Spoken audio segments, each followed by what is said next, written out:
नमस्कार दोस्तों, जेबी study point के यूट्यूब चैनल में आपका बहुत बहुत हार्दिक स्वागत और अभिनंदन करता हूं। मैं देव कुमार, पीएचडी इतिहास, एक बार जेआरएफ 4 बार नेट पास।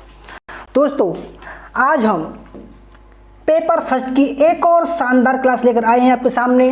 बहुत ही शानदार मिक्स सवाल हैं आज, ठीक है। तो एनटीए यूजीसी नेट पेपर 1 का ये दोस्तों महासंग्राम क्लास है, ठीक है। फैकल्टी आपके सामने है, तो आइए शुरू करते हैं। अगर आप हमारे चैनल पर नए हैं और आपने अभी तक हमारा चैनल सब्सक्राइब नहीं किया है तो दोस्तों सब्सक्राइब कर लीजिएगा। उसके पास में जो बेल आइकन है उसको प्रेस कीजिएगा, जिससे कि आने वाले वीडियो का नोटिफिकेशन पहले मिल सके। वीडियो को लाइक और शेयर जरूर कीजिएगा। दोस्तों देखो, हम मेहनत करते हैं तो आप का लाइक करना तो बनता है, ठीक है, क्योंकि दोस्तों आपके लिए बिल्कुल सिलेक्टेड सवाल लेकर आते हैं। अगर देखो आपको हमारा जेबी स्टडी पॉइंट के द्वारा नेट हिस्ट्री और पेपर 1 का कोर्स ज्वाइन करना है तो जेबी स्टडी पॉइंट के ऐप डाउनलोड कीजिएगा और पेपर 1 की पीडीएफ आप निःशुल्क डाउनलोड कर सकते हैं। फ्रेंड्स, अगर बात करें हमारे कोर्स प्राइस की तो 6 महीने का जो नेट हिस्ट्री का, नेट इतिहास का जो कोर्स प्राइस है वो 3000 रुपये का है। 1 साल का 4000 रुपये का है और 2 साल का 5000 रुपये का कोर्स है। दोस्तों, हमने ये 3 बुक लॉन्च कर दी हैं। देखो, मैंने ही दोस्तों इनको लॉन्च किया है, ठीक है। भारत इतिहास प्रतिशत 1, प्राचीन भारत का इतिहास इस चैप्टर वाइज है, और ये मध्यकालीन भारत का इतिहास, ये भी टॉपिक वाइज है। 3 बुक आपके सामने हैं। अगर किसी को ये बुक चाहिए तो 700 रुपये में आपको तीनों बुक जो है सेंड कर दी जाएंगी, ठीक है, 700 रुपये में। आइए अपने सवालों पर चलते हैं, जो बिल्कुल सिलेक्टेड सवाल हैं, बिल्कुल सिलेक्टेड दोस्तों, कह सकते हैं संभावना 99% है आने की। तो आइए अपने सवालों पर चलते हैं। बहुत ही शानदार लेवल है आज का। पहला सवाल है साइट शब्द का पूर्ण रूप क्या है, ठीक है। फुल नेम जो साइट है उसका फुल नेम क्या है। आपके सामने 4 ऑप्शन है और आपको इस सवाल में 20 सेकंड मिलेंगे, ठीक है। ढंग से देख लीजिएगा, बहुत ही बढ़िया सवाल है। पहला ऑप्शन है सैटेलाइट इंस्ट्रक्शन टेलीविजन एक्सपेरिमेंट। दूसरा सैटेलाइट इंडियन टेलीविजन एक्सपेरिमेंट। दूसरा सैटेलाइट इंस्ट्रक्शनल टीचर एजुकेशन या सैटेलाइट इंटरनेशनल टेलीविजन एक्सपेरिमेंट। दोस्तों साइट, देखो साइट, अगर इतिहास के विद्यार्थी हो तो आप सोचोगे भाई साइट का मतलब है कोई स्थल, वो स्थल नहीं है, ठीक है। साइट क्या है? एक सैटेलाइट है, ठीक है। सैटेलाइट का मतलब ऐसा दोस्तों कि एक सैटेलाइट सरकार ने 1975 में लॉन्च किया था, ठीक है, डीआरडीओ और इसरो ने मिलकर। उसका उद्देश्य क्या था कि भारत में कुछ ऐसे राज्य हैं घने जंगलों में, सुदूर दक्षिण में, दोस्तों वहां तक जो है शैक्षिक व्यवस्था पहुंचाना बड़ा ही मुश्किल है। तो सरकार ने क्या व्यवस्था की है कि उन क्षेत्रों में जो अति पिछड़े हैं, ठीक है, शैक्षिक दृष्टि से, तो वहां पर जो है इंटरनेट के माध्यम से, साइट के माध्यम से, चाहे वो दूरदर्शन हो, चाहे वो यूट्यूब हो, चाहे वो शैक्षणिक जो चैनल हो, उनके माध्यम से आप क्या कर रहे हैं दोस्तों, ऐसे क्षेत्रों में आप शिक्षा को बढ़ावा दे रहे हैं ऑनलाइन के माध्यम से, जहां पर शिक्षा पहुंचाना बड़ी मुश्किल है। तो उस सैटेलाइट का नाम है साइट।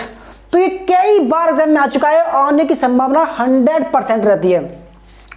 तो दोस्तों आपने देखा कि साइट का मतलब क्या है, तो साइट का मतलब है satellite instructional television experiment. Television के माध्यम से दोस्तों वहां पर शैक्षिक चैनल चलाए जा रहे हैं ताकि वहां के विद्यार्थी भी पढ़ लिख सकें, ठीक है। देखो चित्र देखिए, ये सैटेलाइट है, ठीक है।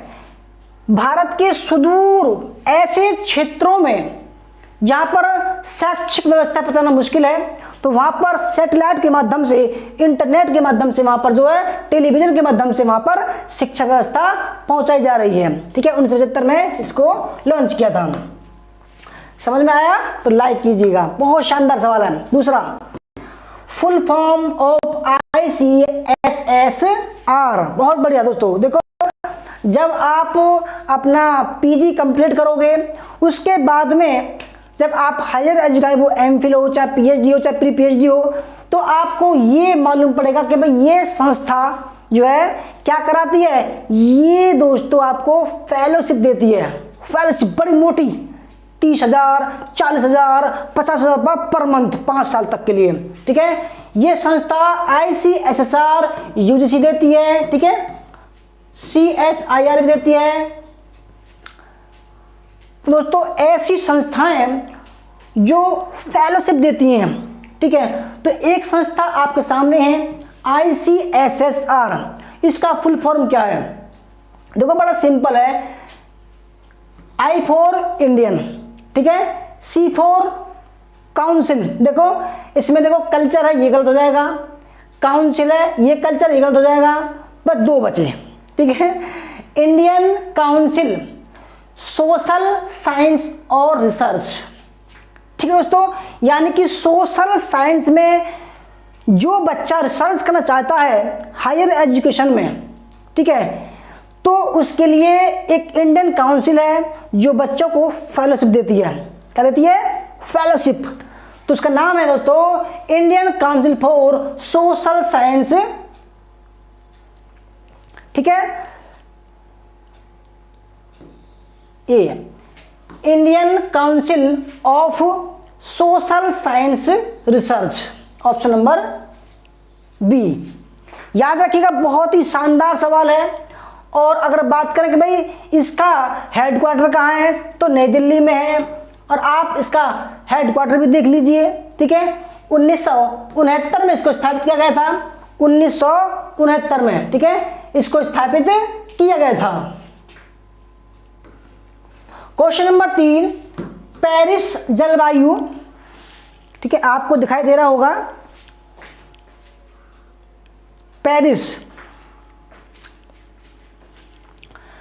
पेरिस जलवायु समझौते के अंतर्गत पूर्व औद्योगिकरण युग की तुलना में इस शताब्दी की वैश्विक तापमान टेम्परेचर वृद्धि को कितने डिग्री सेल्सियस से कम रखने का निर्णय लिया गया दोस्तों। यानी कि कह सकते हैं कि भाई जो क्लाइमेट चेंज है, जो जलवायु परिवर्तन हो रहा है, जो ग्लोबल वार्मिंग हो रही है, पृथ्वी की गर्मी बढ़ रही है, ग्लेशियर पिघल रहे हैं, ठीक है, और अमौसम बारिश हो रही है, ठीक है, सूखा पड़ रहा है, भूस्खलन हो रहा है दोस्तों, ये क्या है? ये जलवायु परिवर्तन है।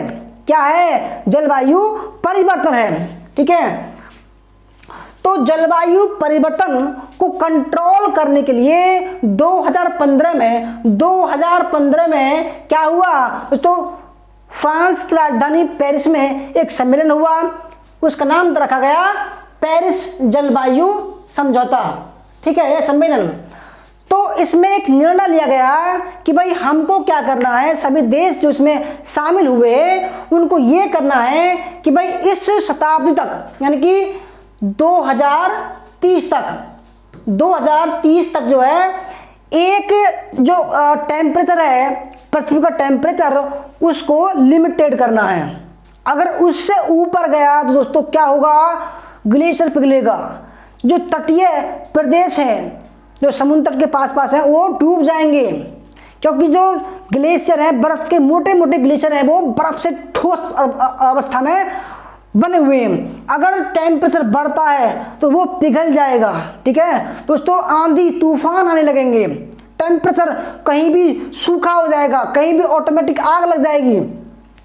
तो क्या किया उन्होंने सबने मिलकर, एक पेरिस में दोस्तों एक जो है COP21 या COP11 नाम दिया गया उसको। ठीक है, तो एक सम्मेलन हुआ, उसमें निर्णय लिया गया कि भाई अगर हम पृथ्वी के टेम्परेचर को 2 डिग्री तक रखें तो हमारे पर्यावरण को, पृथ्वी को कोई नुकसान नहीं होगा। ठीक है, क्योंकि दोस्तों लगता है मेरे ख्याल से 3.5 पहुंच गया है, 3.5 पहुंच गया है, से ऊपर पहुंच रहा, तो ये हाई है। इसलिए आप देखते होंगे बेमौसम बरसात हो रही है, कहीं आंधी आ रहा है, तूफान आ रहे हैं, ठीक है, सुनामी आ रही है, सूखा पड़ रहा है, तो ये टेम्परेचर बढ़ रहा है, ग्लोबल वार्मिंग बढ़ रही है, इसी के ही कारण है।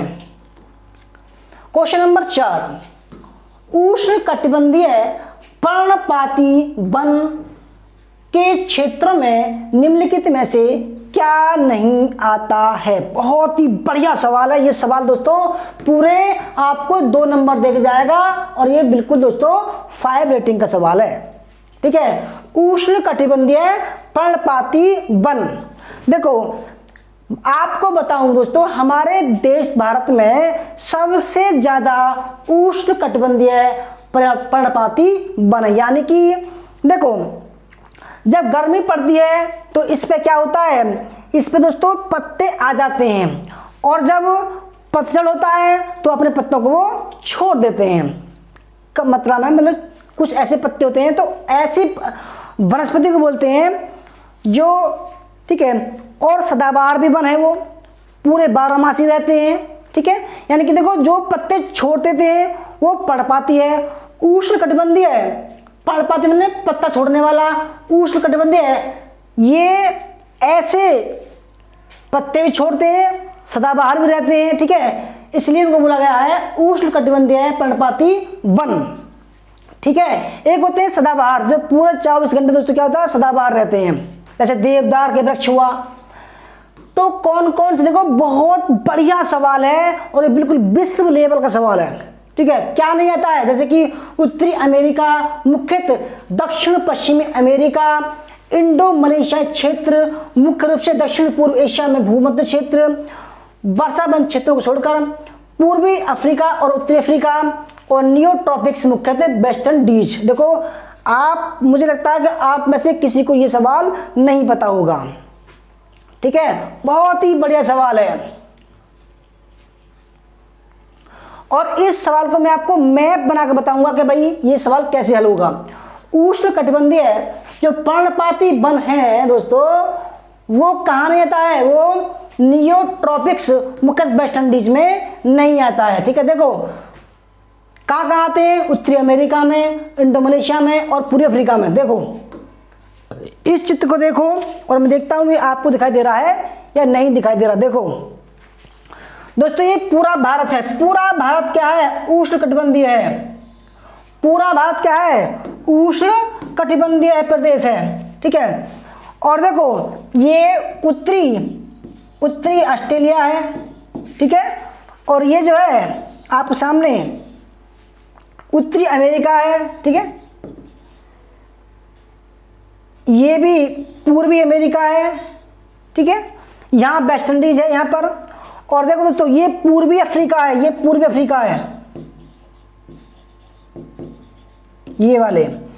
तो आपके सवाल में देखो ये भी था, ठीक है, ये भी है, ये भी है, और ये भी है। क्या नहीं था, वेस्ट इंडीज नहीं था। ठीक है, वेस्ट इंडीज कहाँ है, वेस्ट इंडीज है यहाँ पर, बिल्कुल दोस्तों बीच में। ठीक है, आप समझ रहे होंगे। आइए क्वेश्चन नंबर 5 देखते हैं।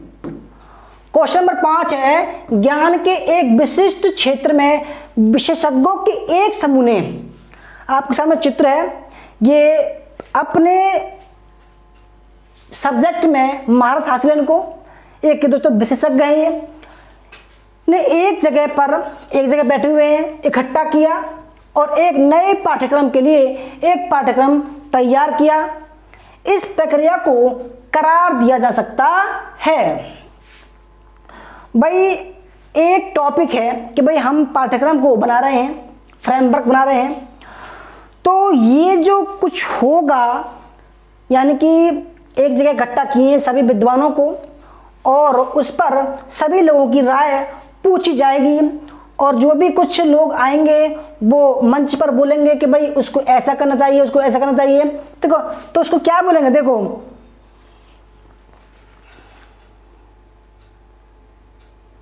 आपका, देखो कार्यशाला नहीं होगा, क्योंकि कार्यशाला होती है दोस्तों 7, 8, 10 दिन की, ठीक है। सम्मेलन ये भी नहीं होगा, ये सम्मेलन नहीं है, तो सम्मेलन होते हैं बड़े बड़े, ठीक है। संगोष्ठी, विचार गोष्ठी, ये क्या है दोस्तों? अगर किसी ने सेमिनार किया हो, सेमिनार किया हो तो सेमिनार है, ये क्या है? सेमिनार है, ठीक है। इस पर बड़े बड़े वक्ता बोलते हैं, ठीक है, लिख कर लाते हैं, टाइप कर लाते हैं, चाहे वो लैपटॉप में, चाहे वो हार्ड कॉपी से ही, सब अपना मत देते हैं कि भाई ऐसे रखना चाहिए, और अगर हम ऐसे रखेंगे बच्चे पर फर्क क्या पड़ेगा, बच्चे के भविष्य पर क्या फर्क पड़ेगा। बहुत सारी चीज जो बहुत सारे विद्वान एक बात पर निर्भर होते हैं, तो एक फिर लास्ट में क्या होता है कि भाई ठीक है, हमारे पाठ्यक्रम को या हमारा टॉपिक जो पहुंचा है वो यहाँ तक पहुंचा है। फिर उसके बाद में सभी लोगों को सर्टिफिकेट दिया जाता है, ठीक है। आइए आगे बढ़ते हैं। क्वेश्चन नंबर 6, हाल ही में किसने भारत के छोटे छोटे शहरों में इंडिया स्कूल शुरू करने की पहल की? देखो बहुत ही शानदार सवाल है यार ये, भाई 5 रेटिंग है, बहुत गजब सवाल है ये, बहुत गजब सवाल है ये, ठीक है। गूगल, व्हाट्सएप, फेसबुक, अमेजॉन, बहुत गजब सवाल है ये दोस्तों। स्टार्टअप के माध्यम से सरकार की स्कीम है, इंडिया स्कूल शुरू करने की पहल की है, किसने की है? बहुत ही बढ़िया। इसमें क्या होगा? आइडिया, प्लान, एक्शन, ये सब क्या हो दोस्तों? एक कंपनी है इन चारों में से, वो क्या कर रहा है? एक स्टार्टअप स्कूल खोल रहा है, ठीक है, जिसमें बच्चों को एडमिट किया जाएगा और उनसे आइडिया लिया जाएगा, प्लान लिए जाएंगे, क्या एक्शन लिया जाए वो भी उनको शामिल किया जाएगा। तो कौन सी कंपनी है? Google company. बहुत बेहतरीन सवाल है, ये सवाल आ सकता है। गूगल स्टार्टअप स्कूल इंडिया के दोस्तों, ये देखो स्कूल की बिल्डिंग है, गूगल की बिल्डिंग है, ठीक है। इसने एक स्टार्टअप लॉन्च किया है, स्टार्टअप स्कूल, ये उसका लोगो है। Question number 7, question number 7, utility software का प्रकार है। यूटिलिटी सॉफ्टवेयर दोस्तों, अगर बात करें सॉफ्टवेयर की, ठीक है, सॉफ्टवेयर की बात करें तो सॉफ्टवेयर 3 प्रकार का होता है। पहला सिस्टम सॉफ्टवेयर,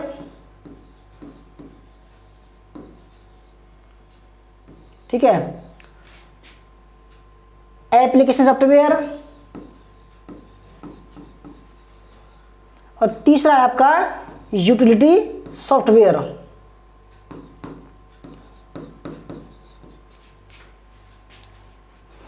तो आपको बताना है कि यूटिलिटी सॉफ्टवेयर का कौन कौन सा प्रकार है। देखो अभी मैं इसमें भी बताऊंगा, इसमें बताऊंगा और इसमें बताऊंगा इसमें क्या क्या प्रकार आते हैं, ठीक है। पहले आप उत्तर दीजिए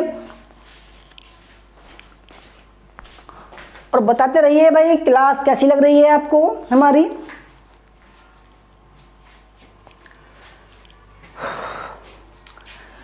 देखो सॉफ्टवेयर 3 प्रकार के होते हैं, कहीं के 2 ही मिलेंगे आपको, सिस्टम सॉफ्टवेयर, यूटिलिटी सॉफ्टवेयर और एप्लीकेशन सॉफ्टवेयर, ठीक है, ये 3 सॉफ्टवेयर मिलेंगे। तो देखो तो यूटिलिटी सॉफ्टवेयर है दोस्तों, उसमें डिस्क क्लीनर भी आता है, ठीक है, डिस्क डिफ्रैगमेंटर भी आता है, ठीक है, डिस्क चेकर भी आता है, वायरस स्कैनर भी आता है, सिस्टम प्रोफाइलर भी आता है और एंटीवायरस भी आता है, ठीक है। तो यूटिलिटी सॉफ्टवेयर में क्या आएगा दोस्तों? ऑप्शन नंबर सी, सभी आएंगे। देखो अब आते हैं कि भाई जो ये आपको दिखाई दे रहा है, नहीं दिखाई दे रहा है, चेक कर लूं।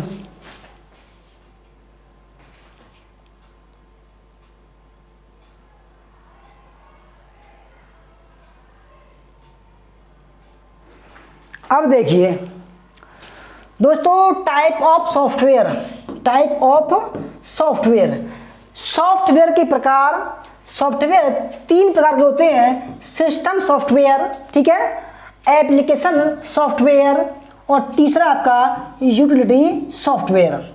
आगे से ध्यान रखना 3 है, ये भी सवाल में आ चुका है आपके एग्जाम में कि भाई कितने प्रकार के होते हैं, सिस्टम, एप्लीकेशन, यूटिलिटी। यही पूछता है कि इन 4 ऑप्शन में से कौन सा सॉफ्टवेयर का प्रकार नहीं है, ये पूछता है। फिर इसमें से पूछ सकता है तो देखो एग्जाम्पल, सिस्टम सॉफ्टवेयर दो प्रकार का होता है। सिस्टम सॉफ्टवेयर दो प्रकार का होता है। पहला ऑपरेटिंग।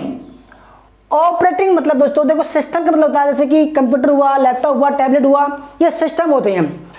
तो सिस्टम में भी जो सॉफ्टवेयर होते हैं वो दो प्रकार के होते हैं। पहला है ऑपरेटिंग, जैसे कि विंडो, ठीक है, एक्सपी 2008, 2010, 11, 12, ठीक है, विस्टा, ये क्या हो गया, ऑपरेटिंग सिस्टम हो गया। ठीक है, जैसे कि विंडोज, यूनिक्स, लाइनेक्स, अबेंटू और मैक ओएस जो आपके फोन में होता है, इन एप्पल में, सॉरी एप्पल में होता है, ये एप्पल में। ठीक है, ये क्या हो गया, ये ऑपरेटिंग सिस्टम के एग्जाम्पल हैं। अब एक होता है लैंग्वेज ट्रांसलेटर। क्या होता है, लैंग्वेज ट्रांसलेटर, यानी कि दोस्तों आप देखो कीबोर्ड से टाइप करते हैं, ठीक है, तो कंप्यूटर ये समझता है कि क्या कह रहा है, वो होता है लैंग्वेज ट्रांसलेटर। जैसे कि कंपाइलर, असेंबलर और इंटरप्रेटर। देखो ये भी सवाल में आ चुका है कि भाई जो लैंग्वेज ट्रांसलेटर होते हैं वो कौन कौन से होते हैं, याद रखिएगा, कंपाइलर, असेंबलर और इंटरप्रेटर। ये क्या करते हैं, ये आपकी भाषा को मशीनी भाषा में चेंज करते हैं। आप जो सोचते हो वो कीवर्ड प्रेस करते हो, परंतु दोस्तों ये जो होते हैं ये आपकी भाषा को मशीनी भाषा में चेंज करते हैं ताकि कंप्यूटर समझ सके। ठीक है, दूसरा टाइप है एप्लीकेशन सॉफ्टवेयर। इसमें क्या होता है, जैसे कि वर्ड प्रोसेसर आ गया, स्प्रेडशीट हो गया, डाटाबेस हो गया, अकाउंटिंग आ गया, पेज मेकर आ गया, कोड ड्रॉ आ गया। ये जो सॉफ्टवेयर होते हैं भाई आपके फोन में होते हैं ऐप, ठीक है, इसी प्रकार कंप्यूटर में होते हैं software. Word, PowerPoint, MS Excel, ये सब क्या है, सॉफ्टवेयर है दोस्तों। ठीक है, एप्लीकेशन। अब एक होता है यूटिलिटी सॉफ्टवेयर, ठीक है, जैसे कि एंटीवायरस हो गया, बैकअप प्रोग्राम हो गया, फाइल मैनेजर हो गया। ठीक है, इसके बाद में disk cleaner, disk checker, virus scanner, system profiler, antivirus और डिस्क डिफ्रैगमेंटर। ठीक है, अब ये मत कहना कि भाई सर आपने ये नहीं बताया। देखो एक सवाल आपका 100% बिल्कुल ठीक होगा। ठीक है, 100% ठीक होगा आपका सवाल। आइए आगे बढ़ते हैं। देखो ये सॉफ्टवेयर है, गूगल, ये सब सॉफ्टवेयर। ठीक है, आइए आठवां सवाल आपके सामने है। अगर देखो दोस्तों वीडियो अच्छी लग रही हो तो लाइक कीजिएगा, शेयर कीजिएगा। ठीक है, क्योंकि देखो हमारी मेहनत लगती है। अच्छा,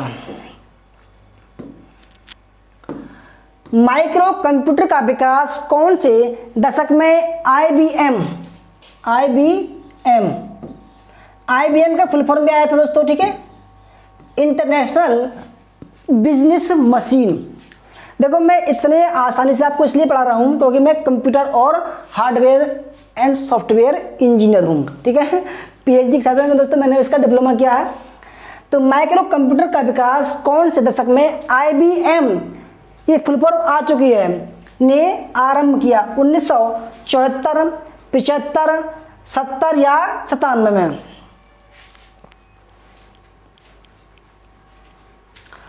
देखो अगर दोस्तों बात करें टाइप ऑफ कंप्यूटर की तो याद रखना ये भी सवाल आता है।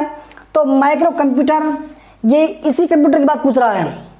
ठीक है, फिर उसके बाद में आया मिनी कंप्यूटर। एक होता है मिनी कंप्यूटर, एक होता है पर्सनल कंप्यूटर। ठीक है, एक होता है लैपटॉप, एक होता है सुपर कंप्यूटर, एक होता है टैबलेट।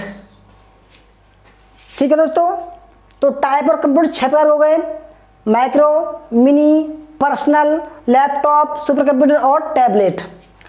तो ये कह रहा है जो माइक्रो कंप्यूटर है, ये वाला कंप्यूटर जो है ये आईबीएम कंपनी ने कब आरंभ किया, 1970 में किया, option number C. Question number 9, इसका उपयोग इंजीनियरिंग, भवन निर्माण आदि क्षेत्रों में सिमुलेशन परिस्थितियां उत्पन्न करने में होता है। पहला है mini computer, work station, super computer या सिस्टम सॉफ्टवेयर।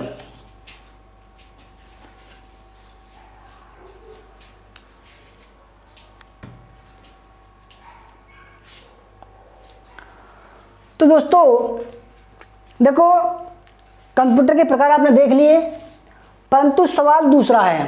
सवाल है इसका प्रयोग जो है इंजीनियरिंग भवन निर्माण क्षेत्र में किया जाता है और सिमुलेशन परिस्थितियां उत्पन्न करने में होता है। राइट आंसर आपका वर्क स्टेशन। तो वर्क स्टेशन, ठीक है, वर्क स्टेशन। देखो अगर बात करें भाई टाइप ऑफ कंप्यूटर की और विस्तृत करते हैं इसको, तो एनालॉग, ठीक है, हाइब्रिड और डिजिटल, ये 3 प्रकार है, 3 पीढ़ी हैं आपकी, ठीक है, एनालॉग, हाइब्रिड और डिजिटल। एनालॉग में मेजर करते हैं प्रेशर, टेम्परेचर, वॉल्यूम, ठीक है, और जो हाइब्रिड कंप्यूटर होते हैं उसमें combination of analogue and digital computer, यानी कि इसका और इसका कॉम्बिनेशन होता है। अगर बात करें डिजिटल कंप्यूटर की, तो उसमें ऑपरेटेड बाय बाइनरी नंबर, 0 और 1 नंबर होते हैं केवल इसमें। जैसे कि इसके प्रकार हैं सुपर कंप्यूटर, ठीक है, main frame computer, mini computer और माइक्रो कंप्यूटर।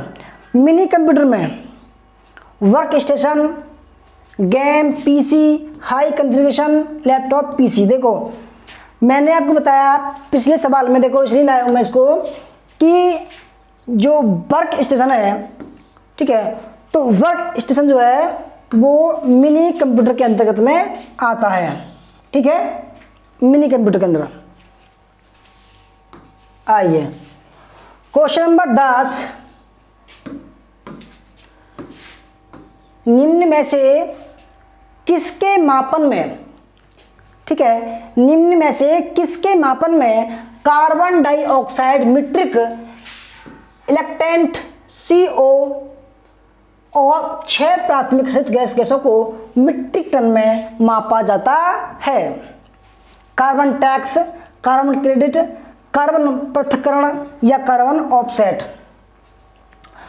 तो देखो चित्र आपके सामने है, कार्बन उत्सर्जन ये नाप रहे हैं, ठीक है, तो इसमें क्या है, जैसे कि धुआं निकल रहा है, धुआं काउंट हो रहा है, और ये बिजली जो है काउंट हो रही है, कार्बन उत्सर्जन इससे हो रहा है, कार्बन उत्सर्जन, ठीक है, कार्बन उत्सर्जन, ठीक है।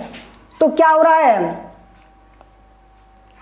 निम्न में से किसके मापन में कार्बन डाइऑक्साइड, मीट्रिक इक्विवेलेंट और 6 प्राथमिक हरित गैसों को मीट्रिक टन में मापा जाता है? देखो कार्बन उत्सर्जन में क्या है, केवल कार्बन डाइऑक्साइड मीट्रिक टन में नापते हैं। और अगर बात करें कार्बन ऑफसेटिंग की, तो इसमें दोस्तों इसको भी और इसको भी मापते हैं, तो कार्बन ऑफसेट इसका राइट आंसर हो जाएगा, ठीक है, याद रखिएगा, कार्बन ऑफसेट, जिसमें हरित गृह भी है और ये भी इसको नापते हैं। क्वेश्चन नंबर 11, किसी विस्तृत बड़े भौगोलिक क्षेत्रों जैसे कि किसी शहर में स्थित विभिन्न भवनों आदि के लिए होता है? देखो बहुत ही बढ़िया सवाल है और इससे कई बार एग्जाम में आ चुका है आपका। आप तो देखो मैं बताऊँ आपको कि ये जो मैन है, कैन है, पेन है, वेन है, इनकी फुल फॉर्म आप जरूर याद कीजिए, क्योंकि ये 100% आती हैं।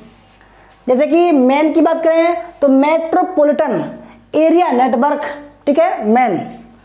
मेट्रोपॉलिटन यानी कि बड़े बड़े महानगर जो होते हैं, जैसे कि दिल्ली, मुंबई, कोलकाता, चेन्नई, ठीक है, अहमदाबाद, ये हो गए मेट्रोपॉलिटन, ठीक है। और CAN यानी कि कैंपस एरिया नेटवर्क, परिसर वाला, ये एक परिसर है।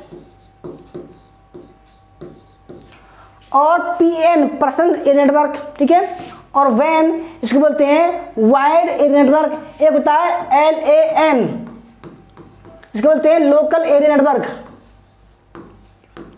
लोकल एरिया नेटवर्क, याद रखिएगा ये 5 होते हैं LAN। दोस्तों आपको सवाल देखना है किसी विस्तृत बड़े क्षेत्रों में, जैसे कि किसी शहर में स्थित विभिन्न भवनों आदि के लिए होता है, वो होता है दोस्तों मेट्रोपॉलिटन, बड़े बड़े शहरों में। अगर बात करें कैंपस की तो छोटे से कैंपस में होता है ये, ठीक है। अगर बात करें पर्सनल की, ये केवल एक आदमी यूज करता है इसको घर में केवल। और वाइड एरिया नेटवर्क, ये पूरे संसार में इसको नेटवर्क फैला हुआ है, इसको बोलते हैं वाइड एरिया नेटवर्क। लोकल यानी कि लोकल क्षेत्र में 4-5 घर हो गए, लोकल हो गया। देखो मेट्रोपॉलिटन एरिया नेटवर्क क्या होता है, जैसे कि दोस्तों ये एक सर्वर है, ठीक है, ये किसी कंपनी की सर्वर है और ये कंपनी जो ब्रांच है, ठीक है, ये यहाँ पर है इस परिसर में, इस परिसर में, इसमें, इसमें और इसमें और इसमें, ठीक है। ये बड़ा शहर है और बड़े शहर में किसी कंपनी ने एक ब्रांच खोल रखी है, तो उस ब्रांच के द्वारा तो सबको मैनेज करता है ये चीज़, तो उस चीज़ को बोलते हैं मेट्रोपॉलिटन एरिया नेटवर्क, ठीक है। मेट्रोपॉलिटन ये सर्वर है आपका, इससे मैन जुड़ेगा, लैन भी जुड़ेगा, ठीक है, लैन, ठीक है, सब जुड़ेंगे। यानी कि लैन के ऊपर क्या है, मैन। आगे बढ़ते हैं। क्वेश्चन नंबर 12 है लिंकर, लोडर और डिबग किसके उदाहरण हैं। तो बहुत बढ़िया सवाल है, आ चुका है सवाल इसलिए मिलाया हूं, ठीक है। लिंकर, लोडर और डिबगर किसके उदाहरण हैं। देखो लिंकर आपके सामने ये रहा, ठीक है, लोडर ये रहा। पहला ऑप्शन है कंपाइलर, असेंबलर, सेल, इंटरप्रेटर।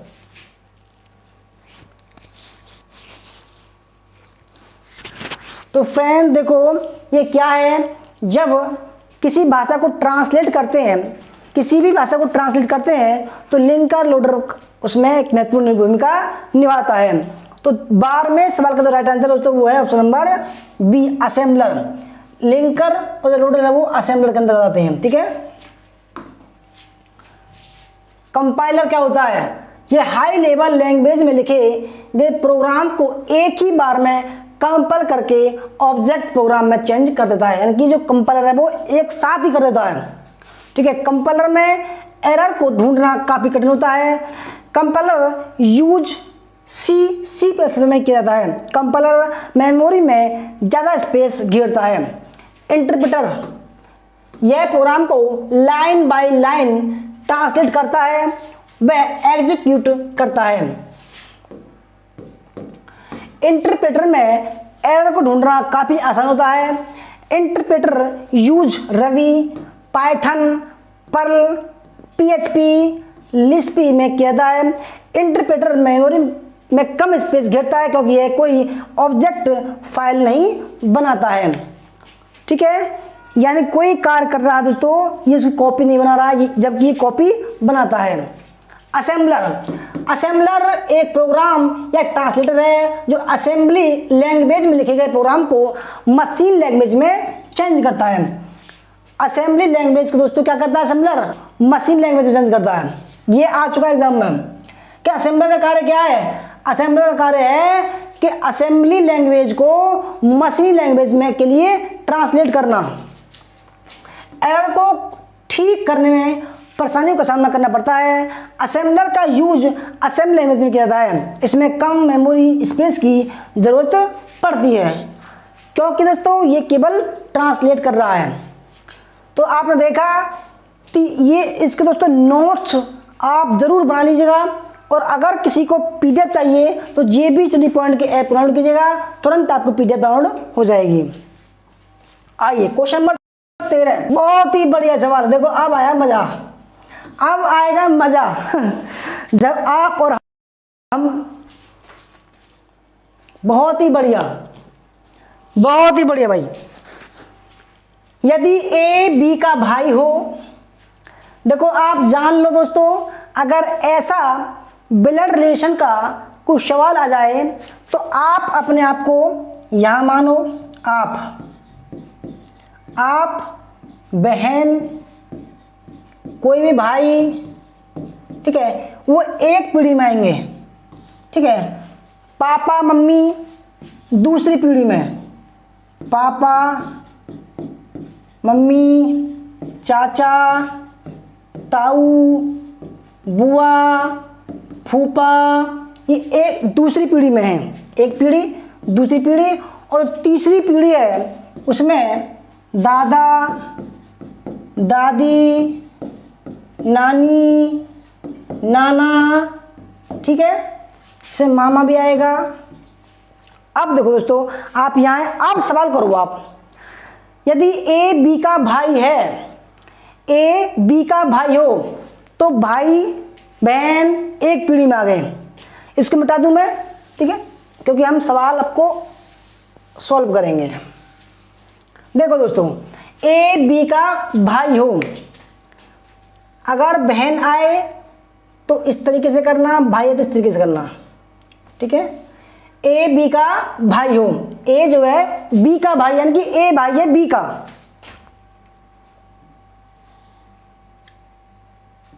ए भाई है बी का, ये पता नहीं ये बहन है भाई है, ठीक है, ये भाई है। सी ए की मौसी हो, सी जो है ए की मौसी है, मौसी, ठीक है। डी सी का पिता हो, डी जो है सी का पिता है,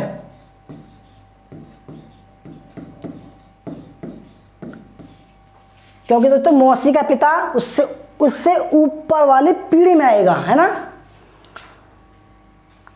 और बी जो है डी की नातिन हो, यानी कि जो बी है वो डी की क्या नातिन है, नातिन, नातिन मतलब बेटी की बेटी, बेटी की बेटी, यानी कि ये क्या हुआ, ये इसकी बेटी हुई, नातिन मतलब लड़की, तो गोला कर दो दोस्तों, है ना, समझ रहे हैं आप।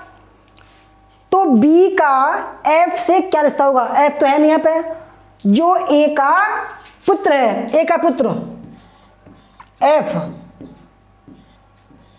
अब बता दोस्तों, ये पुत्र हो गया। सवाल देखो, ये कह रहा है तो बी का एफ से क्या रिश्ता होगा जो ए का पुत्र है। तो दोस्तों देखो, ये दोनों भाई बहन हैं, ठीक है, ये भाई है ये बहन है। अब जो भाई का लड़का होगा, जो भाई का लड़का होगा, ये बहन है, ये इसका भाई है, जब भाई का लड़का होगा तो क्या लगेगा, भतीजा लगेगा, और ये कौन लगे, इसकी बुआ लगी। तो दोस्तों क्या करेंगे आप, बी का एफ से क्या रिश्ता है, जो पहला है वो बताएंगे हम। तो बी क्या हुआ, बुआ हुई, ऑप्शन नंबर फर्स्ट। कोई डाउट हो तो पूछ सकते हो, स्ट्रक्चर आपके सामने है, स्ट्रक्चर आपके दोस्तों पीडीएफ में जो का त्यों मिलेगा।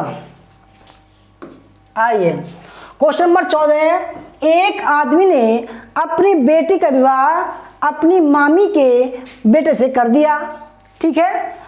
दामाद पहले उस आदमी को क्या कहकर पुकारता था। अगर दोस्तों एक आदमी की बात आए तो उस कंडीशन में आप अपने आप को लगाओ, यानी कि मैंने, एक आदमी ने, आदमी है ये, ठीक है, अपनी बेटी का विवाह, बेटी नीचे आएगी, ठीक है, बेटी का विवाह किससे कर दिया, एक आदमी अपनी बेटी का विवाह अपनी मामी मतलब अपनी एक पीढ़ी से ऊपर, यानी कि पापा, मामी, मामा, तो एक पीढ़ी से ऊपर कर दिया।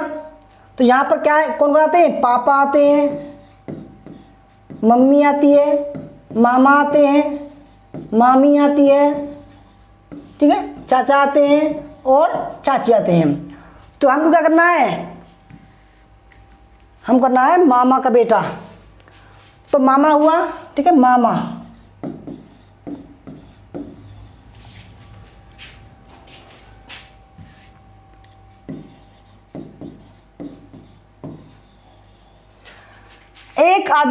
इस आदमी ने अपनी बेटी का विवाह अपनी मामी के बेटे से कर दिया, ठीक है। तो इसका एक बेटा हुआ,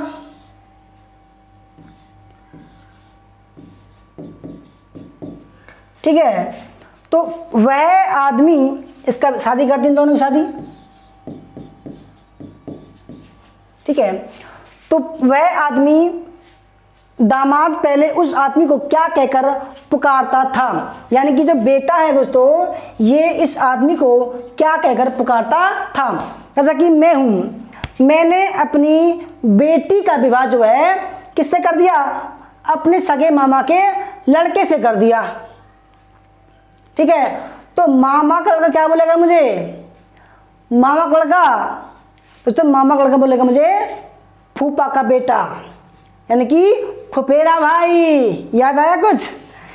देखो, मामा का बेटा है ना, तो हमारे मामा का, सगे मामा का लड़का क्या हुआ, और जो ये है, ये पापा हुआ इसका, पापा की जो बहन है, पापा की जो बहन है और उस आदमी की शादी होती है, ठीक है।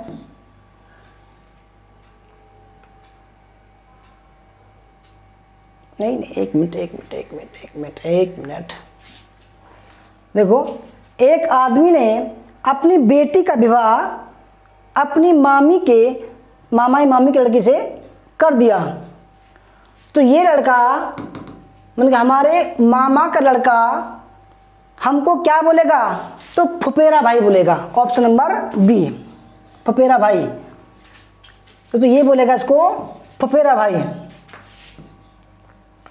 ये बोलेगा फुफेरा भाई,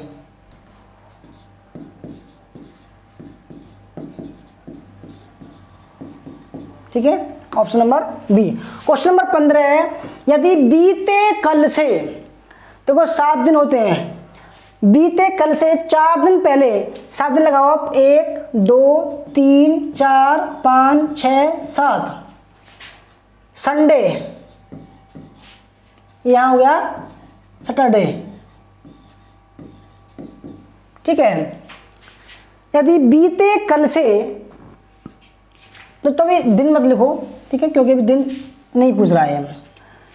यदि बीते कल से, यानी कि आप यहां लगाओ, आप कहीं भी लगा लो, आप कहीं भी लगा लो आप, ठीक है। यदि बीते कल से, चाहे यहां लगा लो आप, ठीक है। आज है, कल बीता वो कल है, यानी कि यहां से। यदि बीते कल से 4 दिन पहले, यानी कि 1 2 3 4, यहां पर आया, रविवार था, यहां संडे था, ठीक है। तो आने वाले कल, यानी कि ये तो हुआ पहले, कल, ये करा आने वाला कल, ठीक है। तो आने वाले कल बाद वाला दिन कौन सा होगा, आने वाला जो कल होगा उसके बाद का दिन कौन सा होगा। देखो यहां पे संडे हुआ, तो Monday, Tuesday, Wednesday, Thursday, Friday, Saturday, Sunday, ठीक है। देखो यहां पर दोस्तों संडे हुआ, यह Monday, Tuesday, Wednesday, Thursday, Friday, Saturday और संडे। देखो क्योंकि यहां से हम कर रहे हैं, यहां से काउंट कर रहे हैं हम, यहां से हमने काउंट किया कि भाई देखो, यदि बीते हुए कल, यहां से ये बीता हुआ कल हो गया, यहां से 4 दिन पहले 1 2 3 4 संडे है, तो अब यहां तक इसने कुछ नहीं किया, ये बस आपको घुमा रहा है। यहां पर बात आती है, तो कह रहा है कि भाई कि अगर संडे था तो आने वाला जो भविष्य होगा तो उस कल आने वाला जो कल है उसके अगले दिन क्या होगा, यानी कि परसों क्या होगा। तो दोस्तों देखिए यहाँ संडे है तो लगाओ Monday, Tuesday, Wednesday, Thursday, Friday, Saturday, Sunday, ये संडे होगा। नंबर बी सॉरी सी।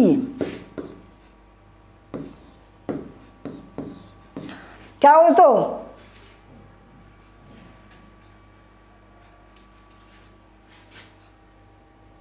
इसमें सी होगा, ठीक है सी। आगे बढ़ते हैं। क्वेश्चन नंबर 16 है, भारत में उच्च शिक्षा में निम्नलिखित में से किस अनुशासन में नामांकन प्रतिशत सर्वाधिक है। देखो सवाल बढ़िया है और ये आ चुका है, वेरी वेरी मोस्ट इंपोर्टेंट। कह रहा है कि भाई उच्च शिक्षा में, हायर एजुकेशन में किस अनुशासन में, किस क्षेत्र में जो इनरोल होने वाले जो बच्चों की संख्या है वो सर्वाधिक है। वाणिज्य में, आईटी इंजीनियर में, कला में या विज्ञान में। सवाल आ चुका, बहुत बढ़िया सवाल है दोस्तों ये, बहुत बढ़िया। देखो सवाल या तो ऐसे आएगा या सवाल पूछेगा इस तरीके से, जैसे कि वाणिज्य, ठीक है, सिविल, ठीक है, इतिहास, भूगोल, अर्थशास्त्र, सामाजिक विज्ञान, ऐसे पूछेगा, या विज्ञान। देखो दोस्तों सवाल वही है, परंतु अब इसने कला पूछा है, कला मतलब कला वर्ग, या पूछेगा आपसे सब्जेक्ट पूछेगा। तो आपको क्या करना है, ऑप्शन नंबर सी लगाना है। या तो सब्जेक्ट आए सब्जेक्ट लगाना, और सब्जेक्ट नहीं आए तो कला वर्ग लगाना, ठीक है, ऑप्शन नंबर सी।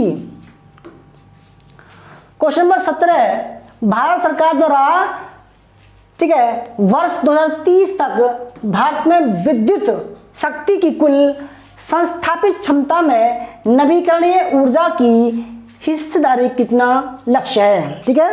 यानी कि सरकार द्वारा जो नवीकरणीय ऊर्जा है, जिनका रिन्यू हो सकता है, ठीक है, जिनको इस्तेमाल कर सकते हैं बार बार हम, तो उसका 2030 तक विद्युत उत्पादन में, यानी कि बिजली के उत्पादन में कितना % करने की हिस्सेदारी है।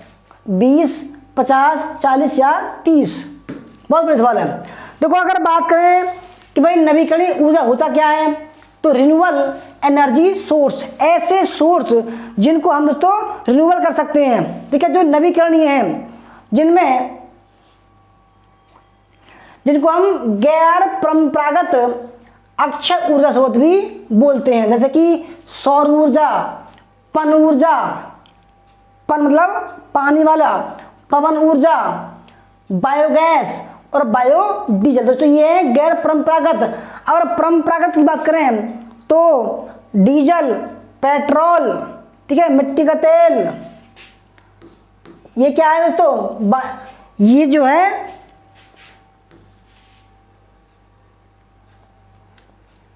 परंपरागत होते हैं। और गैर परंपरागत, देखो दो सवाल हैं, नवीकरणीय और गैर परंपरागत तथा अक्षय ऊर्जा स्रोत, ठीक है, जिनका क्षय नहीं हो, जैसे कि दोस्तों आप ये देखो, पेट्रोल से बिजली बनाओ आप, कोयले से बिजली बनाओ आप, तो कोयला एक बार जलने के बाद में दोबारा उसको काम नहीं कर सकते आप, जबकि सौर ऊर्जा लगातार दोस्तों सूरज देता रहता है, ठीक है, लगातार आप इसके माध्यम से उसको लगातार दोस्तों कर सकते हो, उसको हम बदल सकते हो, ठीक है, इन्वर्टर में, मीटर में, सब में बदल सकते हो आप, ठीक है। तो राइट आंसर इसका 40%, ऑप्शन नंबर सी, ठीक है। क्वेश्चन नंबर 18 है, 9 दिन पहले मोहिनी, कोई लड़की है मोहिनी, सिनेमा देखने गई, ब्रह्मास्त्र देखने गई, पद्मावत देखने गई, ठीक है, गजनी देखने गई, गदर देखने गई, कुछ भी देखने गई, XYZ, वह केवल बृहस्पतिवार को ही जाती है। आज सप्ताह का कौन सा दिन है? बड़ा टेढ़ा सवाल है दोस्तों, आप कहोगे कैसे सवाल है, ये देखो सवाल ऐसे आ रहे हैं आजकल। यानी कि देखो मैंने दोस्तों बताया आपको सप्ताह के 7 दिन होते हैं, 1 2 3 4 5 6 7 है, 4 दिन, ठीक है। तो संडे, मंडे, ट्यूसडे, वेडनेसडे, यानी कि बृहस्पतिवार को इस तारीख को जाती है, केवल इसको जाती है, वह केवल बृहस्पति जाती है। और 9 दिन पहले यानी कि 1, 2, 3, 4, 5, 6, 7, 8, 9, ठीक है। तो बृहस्पतिवार, बुधवार, मंगल, ठीक है, सोमवार, रविवार, शनिवार, शुक्रवार, बृहस्पतिवार और बुधवार, मंगलवार, ऐसे बन रहा है दोस्तों। अब सवाल को देखो एक बार, ठीक है। ये कह रहा है 9 दिन पहले मोनी सिनेमा देखने गई, वह केवल बृहस्पतिवार को ही सिनेमा देखने जाती है। आज सप्ताह कौन सा दिन है? देखो, अगर 9 दिन पहले, अब इनको काटो आप, ठीक है, मतलब आज यहां है, आज यहां है। तो दोस्तों 9 दिन पहले बृहस्पतिवार था, तो कह रहा कि भाई अगर आज से 9 दिन पहले वो गई और उस दिन बृहस्पतिवार था, तो बृहस्पति, शुक्र, शनिवार, रविवार, सोमवार, मंगल, बुध, बृहस्पति, शुक्र और शनिचर, तो क्या होगा? शनिवार होगा, ठीक है दोस्तों। यानी कि आज यहाँ है, आज से 9 दिन पहले गई बृहस्पतिवार को, तो आज क्या होगा? तो आज दोस्तों होगा शनिवार, option number B. Question number 19, Bharat में क्योटो प्रोटोकॉल का अनुमोदन कब किया गया? देखो ये बहुत ही बढ़िया सवाल है। अगर बात करें क्योटो प्रोटोकॉल की, तो क्योटो प्रोटोकॉल क्या होता है दोस्तों? क्योटो मतलब जापान, जापान का एक शहर है क्योटो। तो 1997 में 11 दिसंबर 1997 में एक सम्मेलन हुआ। कहाँ हुआ? क्योटो प्रोटोकॉल, क्योटो में हुआ। प्रोटोकॉल मतलब संधि, जिसमें ग्लोबल वार्मिंग के लिए, इकोलॉजी के लिए, इमिशन के लिए, कार्बन डाइऑक्साइड के लिए, एटमॉस्फेयर के लिए, गैस के लिए, ठीक है, ट्रीटी के लिए संधि हुई। Global warming, green house gas, climate change agreement, industry, तो इन सब के लिए एक सम्मेलन हुआ क्योटो प्रोटोकॉल। कब हुआ? 1997 में। अब ये कह रहा है कि भारत में क्योटो प्रोटोकॉल का अनुमोदन भारत में कब किया गया, यानी कि भारत ने हस्ताक्षर कब किए? बहुत ही बड़ी सवाल है, वेरी वेरी मोस्ट है। कई बार समझ आ चुका है कि भारत सरकार ने कब इस पर हस्ताक्षर किए। तो option number A right answer है, अगस्त 2002 में। Question number 20, world wide web, बहुत बड़ी सवाल है। देखो इसका शॉर्ट फॉर्म है WWW, याद रखिएगा। WWW की फुल फॉर्म क्या है? World wide web. W3C के निदेशक टिम बर्नर्स-ली। देखो अगर सवाल आ जाए कि WWW का संस्थापक कौन है, किसने इसको विकसित किया, तो टिम बर्नर्स-ली द्वारा बनाया गया पहला ब्राउज़र था। फिर वास्तविक वर्ल्ड वाइड वेब से अंतर करने के लिए इसका नाम बदल कर क्या कर दिया गया? तो बहुत ही बढ़िया सवाल है, इसका क्या नाम बदल दिया? देखो कहाँ पर यूज करते हैं हम, आप गूगल खोलोगे, वहाँ पर कोई भी सर्च करोगे तो आपके सामने वेबसाइट आएंगी बहुत सारी। तो वेबसाइट पे क्लिक करोगे तो वेबसाइट जो बनती है वो इस तरह से बनती है, HTTP। तो HTTP का फुल फॉर्म क्या है? Hyper text transfer protocol, hyper text transfer protocol, ये भी आ चुका है, ठीक है। फिर /www, यहाँ पर आप www का लगाते हैं और इसको क्या बोलते हैं? इसको बोलते हैं URL, ठीक है दोस्तों, URL बोलते हैं।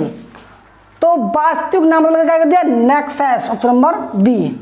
तो ये थी हमारी आज की दोस्तों क्लास। आपको कैसी लगी वीडियो अच्छी लगी तो लाइक करना, शेयर करना, कमेंट करना। अगर आपको पीडीएफ चाहिए तो जेबी स्टडी पॉइंट के ऐप डाउनलोड कीजिएगा और स्टडी मटेरियल में जाकर आप इसको पीडीएफ डाउनलोड कर सकते हैं। देखो, अगर आपको हमारा कोर्स ज्वाइन करना है नेट हिस्ट्री का तो 6 महीने का 3000 रुपये का है, 1 साल का 4000 रुपये का है, 2 साल का 5000 रुपये का है। हमारा नंबर है 8218345167। संपर्क कर सकते। धन्यवाद। जय हिंद, जय भारत, वंदे मातरम।